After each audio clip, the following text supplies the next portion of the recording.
I've been in this job for 5 days. I think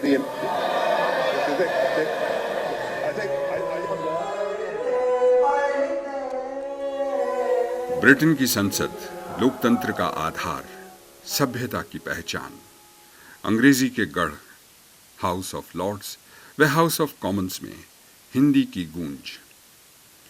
Hindi जगत की प्रतिष्ठित संस्था कथा यूके द्वारा आयोजित साहित्य सम्मान समारोह। हिंदी की समाज और चर्चित लेखिका नासिया शर्मा के उपन्यास दुनिया जान का चयन किया।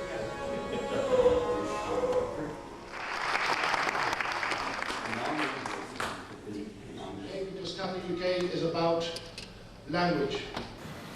Probably for many, many thousands longer than thousands of years, we have honored the poet. आज की शाम बहुत ख़ास शाम है कि हिंदी के जो एकमात्र अंतर्राष्ट्रीय पुरस्कार का आयोजन ब्रिटेन की संसद में हो रहा है। इस कार्यक्रम के मेज़बान ब्रिटेन के 2 सांसद हैं और इस कार्यक्रम के मुख्य अतिथि भारत के उच्चायुक्त हैं। पिछला साल हमारे लिए बहुत विशेष रहा कि कथा यूके ने पहला प्रोग्राम महात्मा गांधी यूनिवर्सिटी में ही जाकर किया और हमने पिछले ही साल कनाडा में एक कथा कार्यशाला का आयोजन किया। हम पिछले साल और बहुत सारी विधाओं में एक्टिव रहे।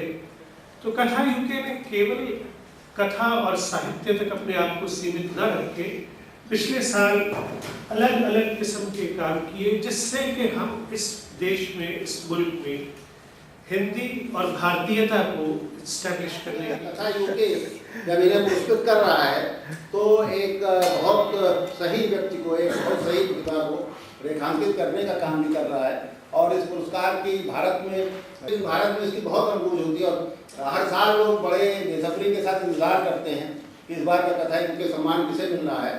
तो ये जब तेजेंद्र शर्मा की मात्र पहचान यह नहीं कि वे कथा यूके के सचिव हैं, जो पद्मानंद साहित्य सम्मान व अंतर्राष्ट्रीय इंदु शर्मा कथा सम्मान समारोह को हाउस ऑफ लॉर्ड्स या हाउस ऑफ कॉमन्स तक लेकर गए हैं। तेजेंद्र आज हिंदी साहित्य जगत के एक चहेते लेखक हैं। इनकी लेखनी के साहस की प्रशंसा विश्व भर में हो रही है।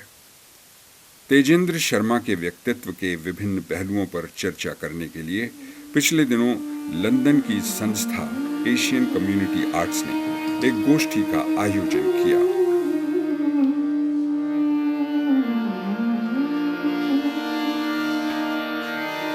एशियन कम्युनिटी आर्ट्स ने हम सबको मौका दिया है कि हम यहाँ पर जो है लिटरेचर को सेलिब्रेट करें। तो आइए सबसे पहले देखते हैं कि खुद तेजेंद्र शर्मा के बारे में क्या सोचते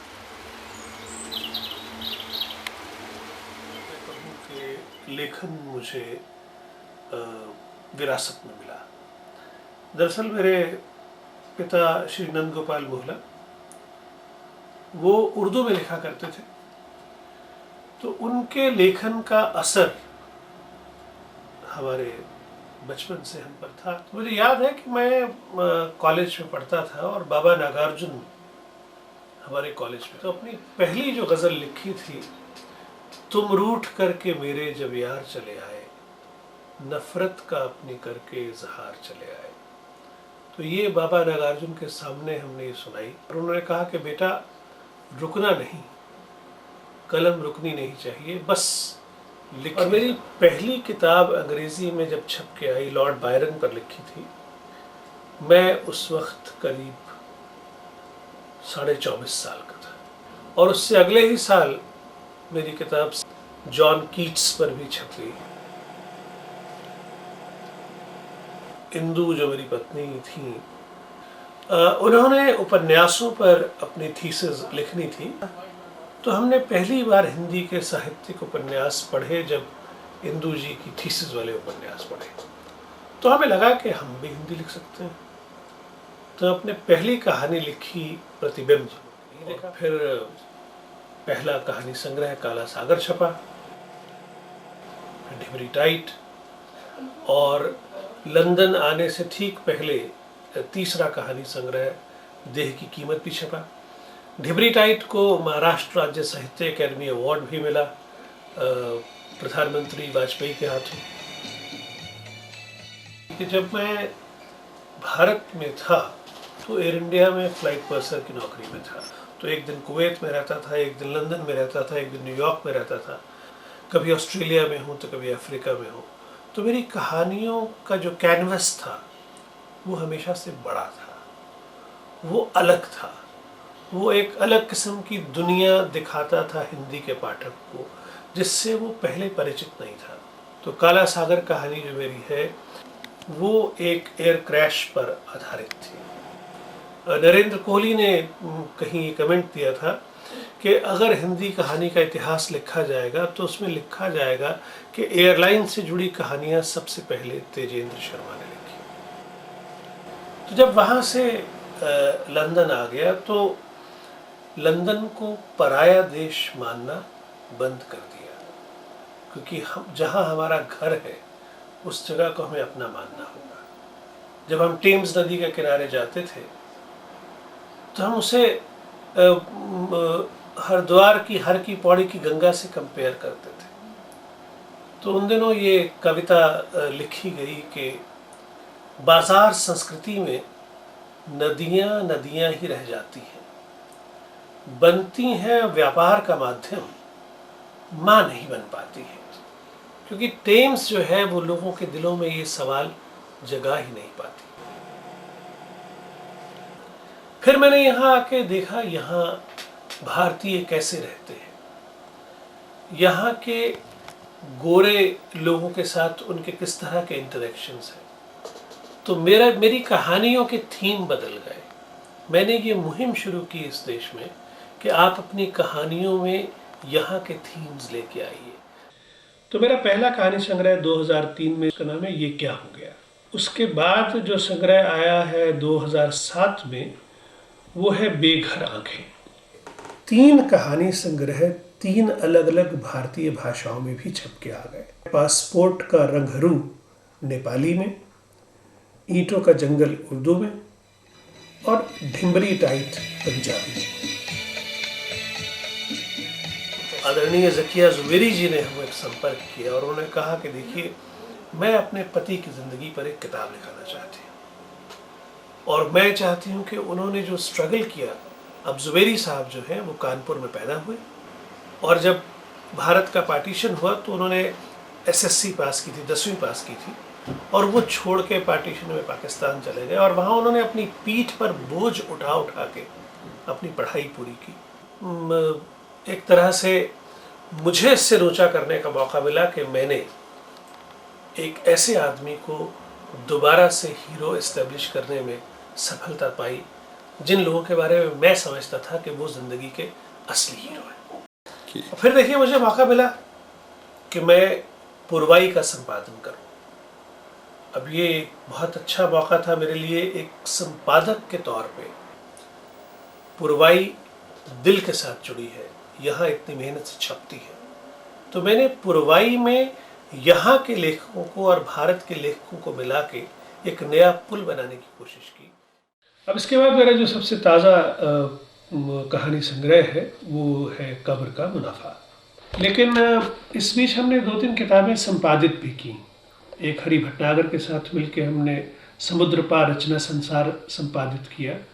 उसके बाद ज़किया जी के साथ मिलकर, ज़किया ज़ुबेरी जो काउंसलर हैं बार्नेट की, उनके साथ मिलकर हमने एक किताब का लॉन्च किया, ब्रिटेन की उर्दू कलम। तो हमें ये लगा कि जो ब्रिटेन में उर्दू में लिखा जा रहा है वो हिंदी के पाठकों और लेखकों तक लेकर आए, उनको पता चले कि ये लोग क्या लिख रहे हैं। तो मैंने अपनी गज़लों में और कविताओं में इंग्लैंड के जीवन को लाने की कोशिश की। तो मेरी एक गज़ल है, जो तुम न मानो मुझे अपना हक़ तुम्हारा है, यहाँ जो आ गया एक बार बस हमारा है। जो तुम न मानो मुझे अपना हक तुम्हारा है, जो तुम न मानो मुझे अपना हक तुम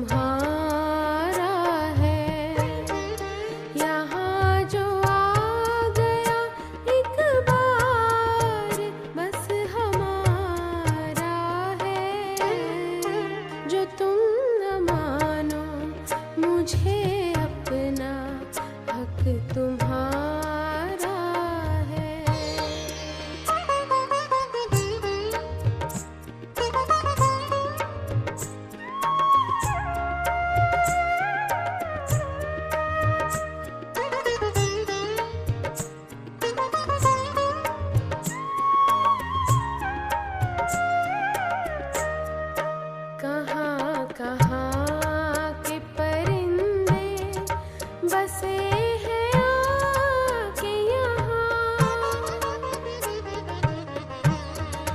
कहाँ कहाँ के परिंदे बसे हैं आके यहाँ, कहाँ कहाँ के परिंदे बसे हैं आके यहाँ, सभी का दर्द मेरा दर्द बस खुदा रा है, सभी का दर्द मेरा दर्द बस खुदा रा है, जो तुम न मानो मुझे अपना हक तुम्हारा है।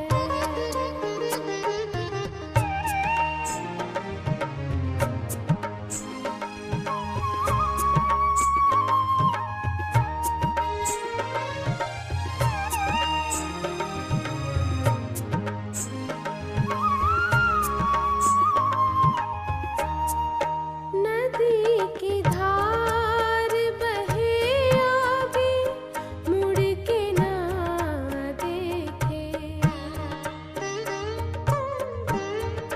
नदी की धार बहे आगे मुड़ के ना देखे, नदी की धार बहे आगे मुड़ के ना देखे, न समझो इसको भंवर अब यही किनारा है, न समझो इसको भंवर अब यही किनारा है, जो तुम न मानो मुझे अपना हक तुम्हारा है।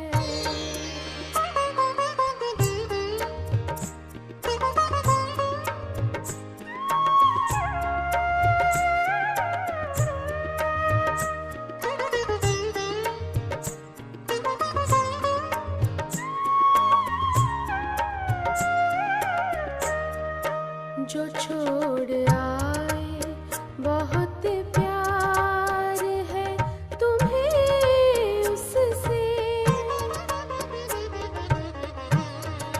जो छोड़ आए बहुत प्यार है तुम्हें उससे, जो छोड़ आए बहुत प्यार है तुम्हें उससे,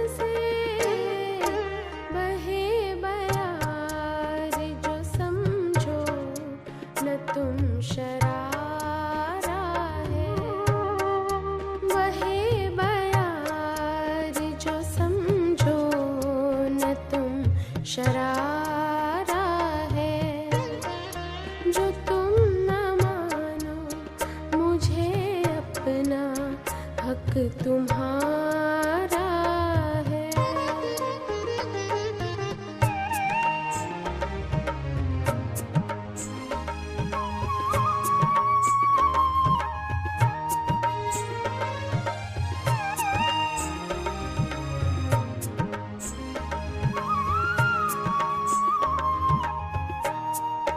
ये घर तुम्हारा है, इसको न कहो बेगाना,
जलता रहा, एक शजर सहरा में भी खिलता रहा। वो कहानी की रवानी है गजल की गूंज भी, एक कलम का कारवां चलता रहा। तेजेंद्र जी एक ऐसी शख्सियत हैं जिन्होंने ये मुहिम उठाई कि डायस्पोरा लिटरेचर में आप जहाँ हैं उसी को अपना घर माने और उसी से संबंधित थीम्स पर आप लिखें ताकि आप लोगों से जुड़ सकें। जब साहित्यिक निगाह से उनको देखता हूँ, कब्र का मुनाफा जैसी कहानी लिखी किसी दूसरे समाज के बारे में, मैं समझता हूँ जिसमें आप नहीं रहते, जो कि इनकी खास बात है कि जो यहाँ का स्थानीय गोरों का समाज है, उस पर लिखने से पहले बहुत सोचना पड़ता है, महसूस करना पड़ता है। हिंदी के इस तरह के समारोह, हिंदी के आयोजन जो होते रहे हैं, उन्हें तेजेंद्र ने मंदिरों से, कम्युनिटी हॉल से उठाकर नेहरू सेंटर और house of law. Air India का वो प्लेन जो क्रैश हुआ, उसका दुख दर्द खबरों में उतनी गहराई से हमने नहीं महसूस किया, उन्होंने भी नहीं महसूस किया जिनके वो रिश्तेदार थे, क्योंकि वो आए यहाँ पर और किस तरह से इन्होंने बड़ा अच्छा खूबसूरत वर्णन किया है उसका। तो लेखक जो है वो, मेरा ख्याल है, अपने आप को उसके अंदर पूरी तरह से आत्मसात करता है, इसलिए वो उसको इतना प्रभावी बना लेता है कि हम सुनकर उन्हें नहीं रोते, पर उसकी द्वारा सुनाए जाने पर वो बात याद आती है कि वियोगी होगा पहला कवि, आह से उपजा होगा गान, निकलकर आंखों से चुपचाप वही होगी कविता अनजान। तो दर्द दूसरे का अपना करके फिर उसे कागज पर उतारते हैं, फिर हम उसे जब पढ़ते हैं, सुनते हैं, तो हम भी उसके साथ आत्मसात हो जाते हैं, उसे महसूस करते हैं। तेजेंद्र भाई में ये खूबी है और ये खूबी और लिख रही। Your wife is suffering from carcinoma. Your wife is suffering from carcinoma. Your wife is suffering from carcinoma. उस समय इन शब्दों का वजन ठीक से महसूस नहीं हो पाया था। इतने भारी भरकम नाम वाली बीमारी ने जैसे मुझे बौरा दिया था। डॉक्टर पिंटो अपने प्रोफेशनल जानबूझकर तेजेंद्र के कहानी कहने के अंदाज पर बात नहीं की। वो पैदाइशी कहानीबाज है। बड़े लिसान से बात कहना और किरदारों की सोच के धारे के साथ बहना और पढ़ने वालों को बहा के ले जाना उसका कमाल है। तेजेंद्र भाई की एक सहजता ये है कि उन्हें किसी काम से गुरेज नहीं। मंच पर कुर्सी उठाने से लेकर झाड़ू लगाने तक, पर्दा खींचने तक किसी काम में उन्हें झिझक नहीं। तेजेंद्र भाई लेखक हैं, तेजेंद्र भाई संपादक हैं, अभिनय करते हैं, नाटक प्रोड्यूस करते हैं, कंपेयर हैं, फिल्मों के लिए लिख चुके हैं, फिल्मों में अभिनय कर चुके हैं। कि अभी अमरीकियों को तेजेंद्र के बारे में पता नहीं चला है, अगर पता चल गया हो। ब्रिटेन में पनप रहे भारतीय जीवन के विभिन्न पहलुओं को रेखांकित कर तेजेंद्र शर्मा ने साहित्य जगत में अपना एक विशेष स्थान बनाया है। उनके अनूठे योगदान व व्यक्तित्व के विभिन्न पहलुओं पर विश्व भर के लेखक, आलोचक व पाठकों के विचारों को संकलित कर ब्रिज नारायण शर्मा व हरि भटनागर ने तेजेंद्र शर्मा को वक्त के आईने में देखने का अनूठा प्रयास किया है। इन 412 पृष्ठों में तेजेंद्र शर्मा के जीवन, उनके संघर्ष, उनकी लेखनी की महक व मित्रों, आलोचकों, पाठकों के उद्गार सम्मिलित हैं। तेजेंद्र शर्मा। कैसे बनता है कोई तेजेंद्र शर्मा? जरा सी बातों का ध्यान रखता है तेजेंद्र। किसी को भी अपना बनाने में सक्षम यूं ही नहीं हो जाता कोई। हाउस ऑफ लॉर्ड्स में, हाउस ऑफ कॉमन्स में ये सब कुछ वैसा ही है जैसे राज कपूर द्वारा राष्ट्रपति भवन में संगम फिल्म के गानों को पिक्चराइज कर पाना।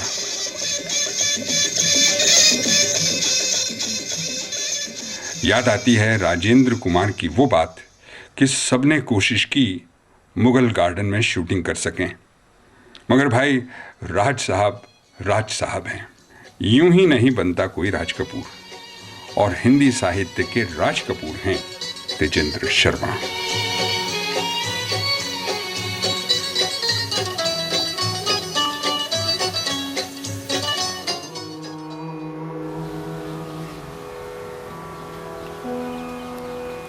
तेजेंद्र शर्मा गिने चुने अच्छे लेखकों में हैं जो भारत के बाहर हिंदी में आज भी सक्रिय हैं।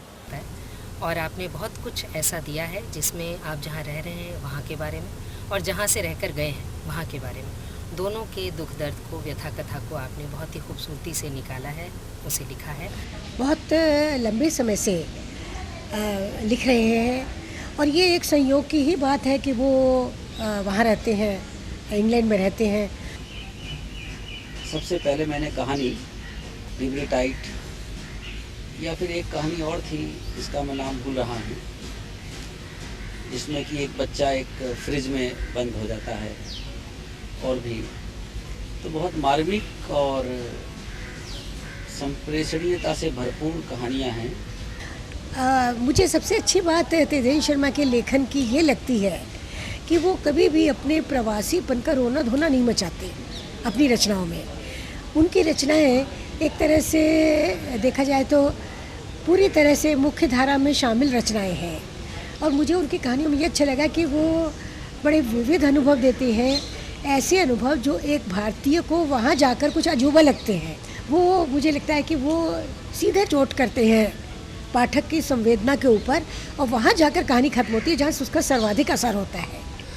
मैं साहित्य का आदमी नहीं हूँ, पर उनकी कहानियाँ मैंने चाव से पढ़ी हैं, लेकिन सचमुच आपका संवेदन जब रचना में निकल के आता है तो आपको सचमुच एक सुकून मिलता है। आपको लगता है कि हाँ, आप कोई एक रचनात्मक कृति पढ़ रहे हैं।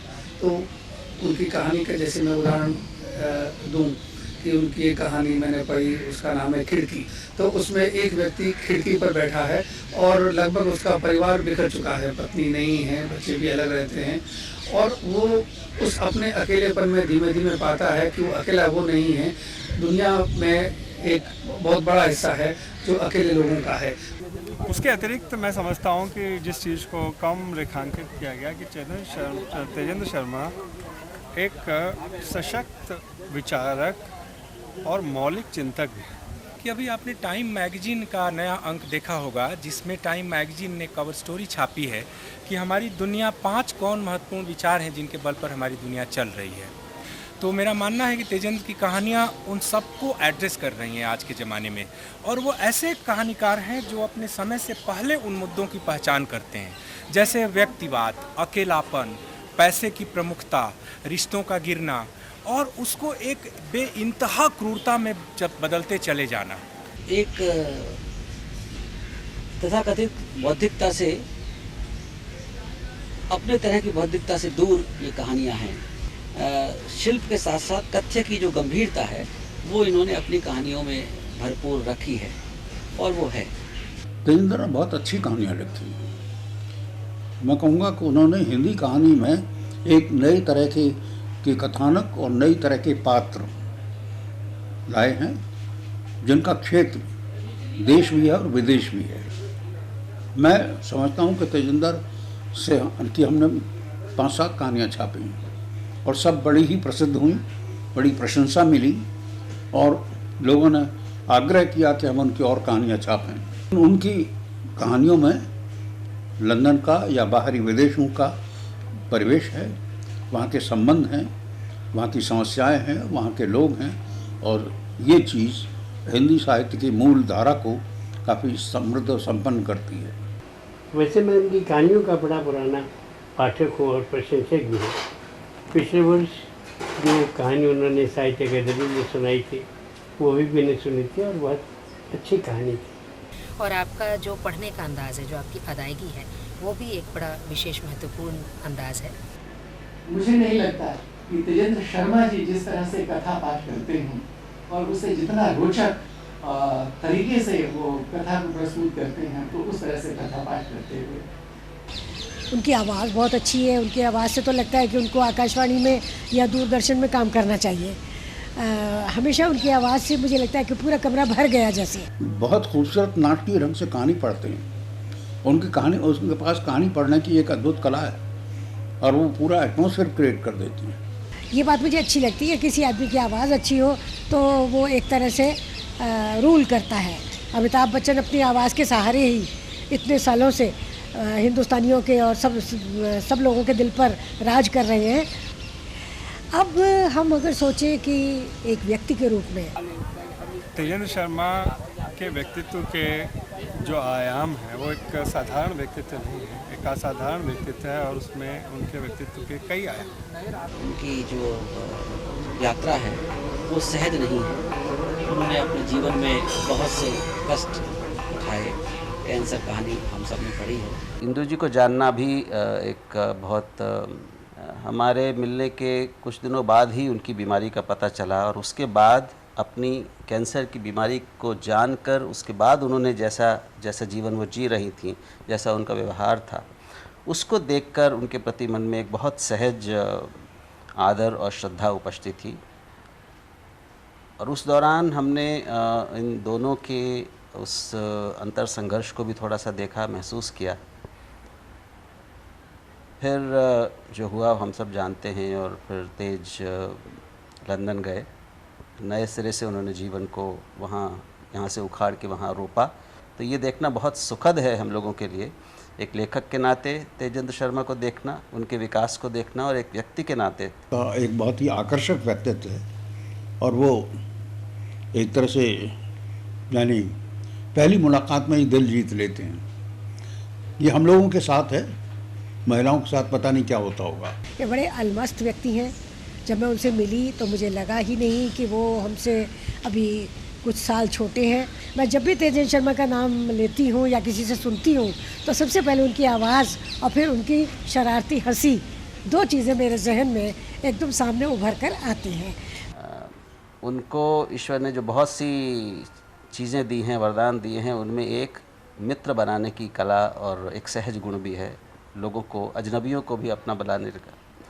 मैं समझता हूँ कि हिंदी साहित्य से जुड़ा और उसमें रुचि रखने वाला कोई भी भारतीय या अभारतीय भी जो भारत से बाहर रहता हो, आज तेजेंद्र के नाम से सुपरिचित है। ये बहुत बड़ी बात है। उसने साहित्य की जगत में न केवल अपने लेखन से ऐसी एक उपस्थिति बनाई जो महत्वपूर्ण है, जिसको अब हर स्तर पर और हर क्षेत्र में दर्ज किया जाता है, स्वीकार किया जाता है, लेकिन उतनी ही बड़ी उनकी उपलब्धि ये है कि उन्होंने यूके में हिंदी की साहित्यिक और सामाजिक सांस्कृतिक सक्रियता को नए आयाम दिए। इंदु शर्मा पुरस्कार की आज जो हैसियत है हिंदी जगत में, देश और विदेश दोनों में, वो बिल्कुल असाधारण है।